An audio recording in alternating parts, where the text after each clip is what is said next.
Je voulais, pour terminer sur cet aspect, pour être bien sûr de comprendre votre réponse, tout à l'heure vous citiez la loi Guesso.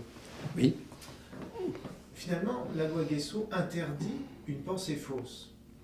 C'est ça, hein, son principe, elle érige une vérité d'État, une vérité. Elle érige Et c'est en cela qu'elle est contre la liberté d'expression finalement. Oui, mais on n'en a pas besoin. On n'en a pas besoin parce que on n'a pas besoin.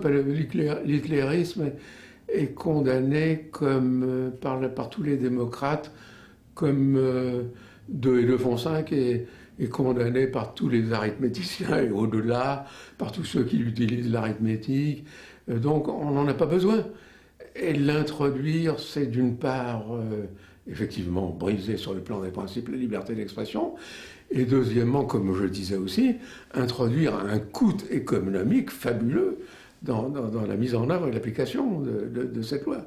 Donc c'est pour ça que c'est une mauvaise loi. Et c'est intéressant que vous n'invoquiez pas l'esprit contraire à la démarche scientifique, puisque ça interdit à des historiens... Il existe, on vient de le dire, quand on parle de tous ceux qui suivent Nietzsche, ou Freud, ou Marx, ils suivent un certain Marx, celui de la caméra obscura, de la chambre obscure.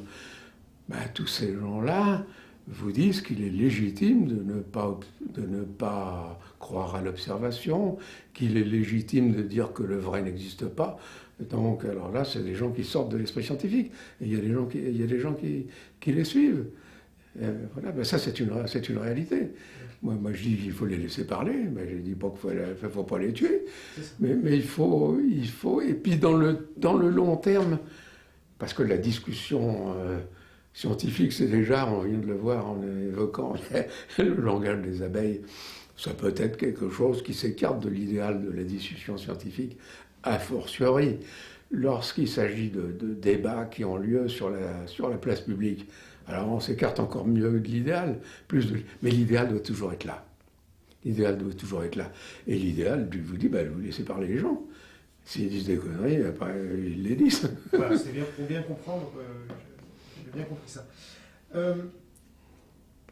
Alors, sur l'idée... Ceci dit, juste un mot quand même, pour me raccrocher à une des phrases, sur le long terme, et là vous allez voir mon optimisme incorrigible, sur le long terme, les idées, il y a tout de même des processus de laminage, c'est ce que Max Weber a appelé un processus de rationalisation diffuse, qui se produisent et que sur le long terme, les idées qu'on n'arrive pas sous lesquelles, qui sont dominées par une argumentation contraire, elles finissent par être résorbées.